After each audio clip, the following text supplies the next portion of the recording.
dhugaa dubbachuu fi hedduu tokko nama gaddisiisa jechuudha. Haalli amma Saidoon keessa jiru haala ulfaataadhaa fi haala yaaddessaa keessa jira jechuudha. Saidoon saatii ammaatti viidiyoo isaa amma argitanii jirtu jechuudha. Viidiyoonni amma waraabee gadhiise kuni viidiyoo gaafa cidha isaatii galgalaa yookaanis immoo gaafa cidha isaatii waraabeedha malee viidiyoo ammaa miti jechuudha. Viidiyoonni har'a gadhiise jechuudha. Yaadannoodhaaf yoo Ayyuun baddee achi nafte viidiyoo kana gadi dhiifadha. Anooma Ayyuutti hin buune. Yoo Ayyuun deebite immoo viidiyoo kana gadi dhiisuu jedheetu waraabbatee jechuudha. Waan kaameraan bira jiruuf iyyuu daqiiqaatti waraabbataa jechuudha. Kanaaf Ayyuun keenya baddee jirti. Ayyuun keenya bakka isheen buute namnillee adda baafatee hin jiru jechuudha. Biyyuma abbaa ishee keessatti kunoo biyya dhaloota isheetii keessattitu baddee jirti jechuudha. Mucayyoon kun dirqama barbaadamtee argamuu qabdi jechuudha.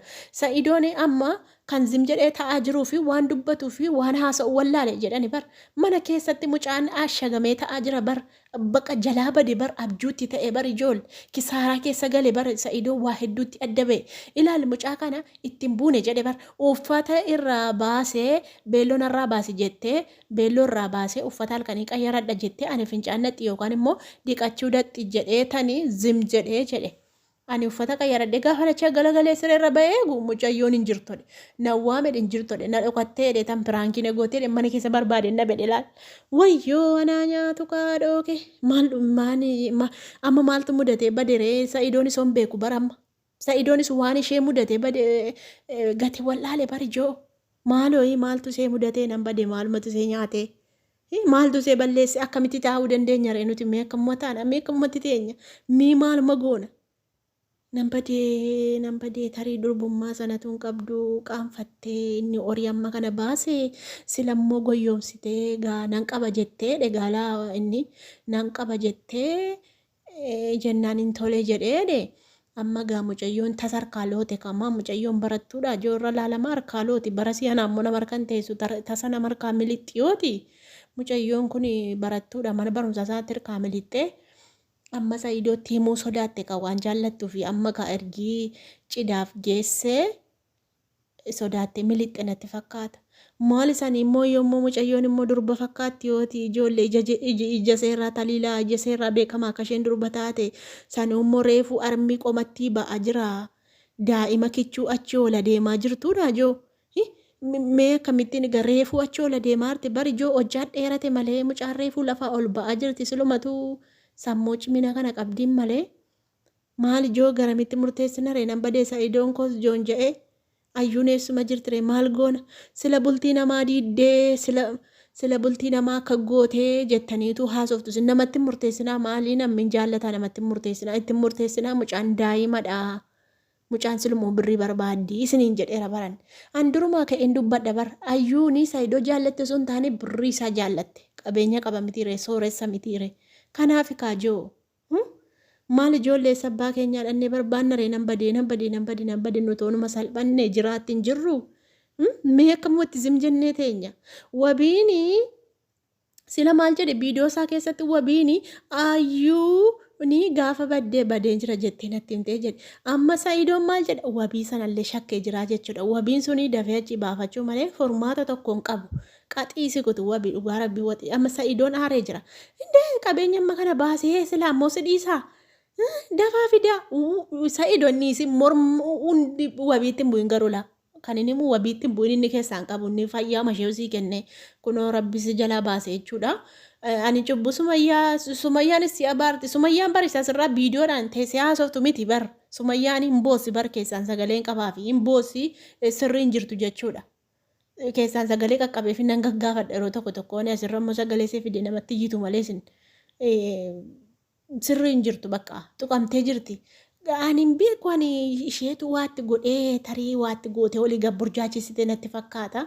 Caatii wayitti qaamsisuun oolle amma Saidootti illee maaliif na dudduuba fuudhaa maaliifitu otoo hin iyyaminii fuudhaa fi waan jedhamu wayii hin beektu gaamtii reelaa waan ta'e wayitti qaamsiftee jirti laasin tun beeku malee isin hin beektanii joo waan si'anaan beektanii isin si'ana waan tallee suuraa namaarratti illee hojjetama jedhanii footoo namaarratti illee hojjetama jedhanii amma waa dhageessan footoo koo irratti hojjisiisanii hin jedhanii feesbuukii kanarraa nan argitu miti maa yuutuubii kanarraa akkas jedhanii kanaaf waatti gochuun oolle mucayyoo kana waa malee qalbiin see butamee hin baane kan waatti godhu yoo ta'e egaa eenyudha malee sumayyaan nan shakka wabeellee nan shakka dhekaala achi deebii immoo gurbachinni sun immoo barsuma iyyaa jala fiigaannee akka dubartii odoo deessaa gurbaa inni eenyumaa moo eenyu jedhanii maqaa isaallee nawan kun isaa darbatamaadha inni achi Seidoodhaa fi sumayyee walitti naqaa ture inni beektanii gachi deemee oduu odeessa jara kana shakki kalaas inni eenyuun shakkitu ulaa waan shakkitanii reesin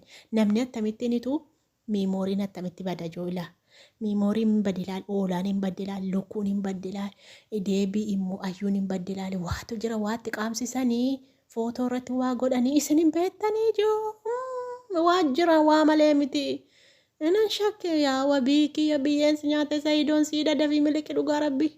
Dafii miliqi Seidoon biyyeessi nyaachise kaara. Aaree jira bar. Wabidda walii gaafadhee jennaani akkas jedhee ilaal argitanii. Wabinis sila maal jedhe ayyuun naa dawwalteetu wanni jetteedha ayyuun naa dawwalteetu deemeen jira Seidoo bira jiru naan jetteedha ilaal argitanii. Biyyeen nu nyaattee nan badee mucaa raateessanii ka Seidoollee Seidoottis illee waan godhame bari isallee raateessanii hafuudhu mucaan qabeenya qaba bulfachuu danda'a jaartii isaa jiraachisifachuu danda'a. Hafuudhu dhiirrii hafur fuudha. Of jiraachisaa isan dandeenyetu maa fuudha jenneerraa dubbanna malee maa jaartiin hangafaa maa fuudha jenneerraa dubbanna malee achi addeebitanii cubbuudha jettu cubbusuma iyyaa qabee moo maayidee tokko muktaar moo maayidee iyyaasuu taasofsiisa cubbusuma iyyaa qabee amma cubbusuma iyyaa qabeere maa cubbunsuma iyyaa qabee ammuma kana jalaa balleessa waatu jira isin hin beektan ijoollee waatu jira lakki haadha koo lakki baasanii. Waanuma dinqee ta'utti jira lakkii barana waanuma dinqee argaa jirra ija keenyaan. Nan badee isin Seidoodhaallee yaaddaa wabiidhaallee yaaddaa maanna'u ayyuudhaallee yaaddaa bakka ayyuun jirtu barbaadanii nuuf fiduu amma Seidoon barbaaduu hin danda'u inni danda'e ayyuun dubbatu namatti naasa'u jedhanii bar silkii cufate anillee itti barreessee dadhabe na jalaa hin qabu na jalaa hin dubbatu. Bar nagaatti hin jiru bar sammuun isaa tuqamee jira innillee barbaadamee viidiyoo nu waraabuu qabu viidiyoo nu fiduu qabu Seidoon achi abbee dubbachuu qaba viidiyoon har'a gadhiifame yooritti inni fayyaa qabu yooritti sammuun isaa sirriiti amma sammuun isaa sirrii ta'anaa nyaatu cinqamee innillee nan badee Seidoo koo waasitti godhame kaa nan badee boolla sii qotanii bar dhugaa Rabbii sii ajjeesanii. Zalgi akka itti qopheeffatte maallaqa akkasitti baaftee itti gammaddee itti qophaa'aa jirtu kan ayyuullee karaatti hambisanii kan keellee karaatti hambisanii amma ayyuun yookaan durbummaa fi miti miimoorii bade sana jennaani aartee badde ilaale ka amma aati ayyuu zalgii sana nattu maal ilaalti TV irraa miimoorii sana ilaalti jechuudha viidiyoo see mucaan ishee akka itti heerumte abbaan ishee viidiyoo sana laaluu jechuudha amma maalitti hin sobda jedhuuni silayyuu kadhattee itti heerumte jedhanii maatiin tuuffii keessa gashanii jiru ayyuu akkamittiinitu hin sobda zalgii maalii godhattee dhuuni namni nama nu bar amma mucaan anaa nyaatu akka itti kisaaraa guddaa keessa galtee jirti kaanaa maalumaan godhaa dhugaa Rabbii meeffachaame olii gafii geetan oduu wayii fuffunaan nadhee dhufa ayyuu dhugaa qeen fuffunaanee dhufa oduu wayii deddeeme malee deemeen barbaadee dhufa dhugaa lakki akkasitti caljananii taa'uuni Oromoo wal galaafachuudha dhugaa Rabbii maal akkamittiin hin callu madhee ta'a deemeen gaggaafadha malee meeqa indaayirektii immoo Seidoo sanatti dawwalee gaafadha malee telegiraamiidhaan onna dubbisuu didee waasaappiidhaan onna dubbisuu didee barreeffamin seenan dubbatu afaan tidhameedhani afaan isaa tidhame mee deemeen gaggaafadhee dhufa ijoollee keenya deemeen gaggaafadha malee calluma dheen ta'a maal akkamittiin hin cal jedhee ta'a gaafa ijoolleen keenya akkasitti baddu maal jedheen ta'an taa'uun qabu malee mee jedhaa mee deemeen barbaada.